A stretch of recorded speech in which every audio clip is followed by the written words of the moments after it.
जब हम बाइबल पढ़ते हैं तो बाइबल हमें स्वर्गदूतों के बारे में बताती है जो परमेश्वर की आज्ञाओं का पालन करते हैं और बिना आज्ञा के कुछ नहीं करते। स्वर्गदूत सब जगह उपस्थित नहीं रहते, लेकिन परमेश्वर की आज्ञा से उनके दिए गए कार्यों को पूरा करने के लिए वे कार्य करते हैं। हम बाइबल में देखते हैं कि परमेश्वर ने स्वर्गदूतों को बनाया है। बाइबल बहुत सारी घटनाएं को बताती है जब स्वर्गदूतों ने परमेश्वर के कार्यों को पूरा किया है। हम सब जानना चाहते हैं कि स्वर्गदूत दिखते कैसे हैं। मत्ती 28:3 हमें बताता है कि उसका रूप बिजली का सा और उसका वस्त्र पाले के समान उज्जवल था। लेकिन इस वचन से हमें यह स्पष्ट नहीं होता कि स्वर्गदूत स्त्री है या पुरुष। बाइबल हमें बताती है कि एंजल्स मनुष्यों की तरह स्त्री या पुरुष नहीं होते हैं, जिस तरह से हम मनुष्य लिंग को समझते और अनुभव करते हैं। लेकिन जब भी स्वर्गदूतों को बाइबल में उल्लेख किया जाता है तो एंजल शब्द का अनुवाद हमेशा मर्दाना रूप में किया जाता है।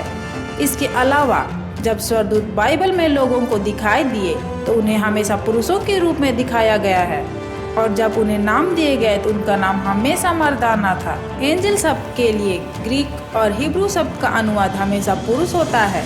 ग्रीक शब्द एंजेलोस और हिब्रू शब्द मल्क दोनों मर्दाना संज्ञा है, जिसका अनुवाद एंजल है अर्थात ईश्वर का दूत।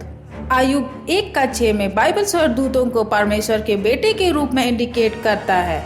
ध्यान देने वाली बात है, उन्हें बेटे कहा गया है, बेटियां नहीं। हम जानते हैं कि बेटे शब्द पुरुषों के लिए इस्तेमाल किया जाता है। उसी प्रकार उत्पत्ति 19:1-22 को जब हम पढ़ते हैं तो उसमें 2 स्वर्गदूत पुरुष के रूप में लूत के घर जाते हैं और वहां उन्होंने खाना खाया और शहर के नष्ट करने से पहले और उसे उसके परिवारों को बाहर निकाला। उसी प्रकार न्यायों 13 में यहोवा के दूत ने सिमसोन की मां से कहा कि उसका एक बेटा होगा। मत्ती 28:3 प्रभु के दूत एक आदमी के रूप में और उसके कपड़े बर्फ के रूप में सफेद दिखाया गया है। इस स्वर्गदूत ने मत्ती 28 में प्रभु यीशु के कब्र पर से पत्थर लुढ़काया था। हम बाइबल में देखते हैं कि कुछ स्वर्गदूतों के नाम भी दिए गए हैं, जैसे दानियल 9:21 में दानियल कहते हैं, जब मैं प्रार्थना में लगा हुआ था तब वह पुरुष जिब्राइल जिसे मैंने उस समय देखा जब मुझे पहले दर्शन हुआ था, उसने वेग से उड़ने की आज्ञा पाकर सांझ के अनबली के समय मुझको छू लिया और मुझे समझाकर और मेरे साथ बातें करने लगा। इस वचन में स्वर्गदूत का नाम जिब्राइल बताया गया है। लूका का पहला अध्याय में स्वर्गदूत ने जकरिया को यूहन्ना के जन्म का संदेश दिया और लूका 1:26 में मरियम को प्रभु यीशु के जन्म का संदेश दिया। उस स्वर्गदूत का नाम जिब्राइल बताया गया है। और दानियल 10:13 और 21 पद को जब हम पढ़ते हैं तो बाइबल हमें स्वर्गदूत के नाम मिखाइल बताती है। ये दोनों ही नाम जिब्राइल और मिखाइल एक मर्दाना नाम है। बहुत सारे लोग कहते हैं कि जकरिया 5:5-11 को जब हम पढ़ते हैं तो उसमें 2 स्त्री स्वर्गदूतों को पंखों वाली कह के दर्शाया गया है।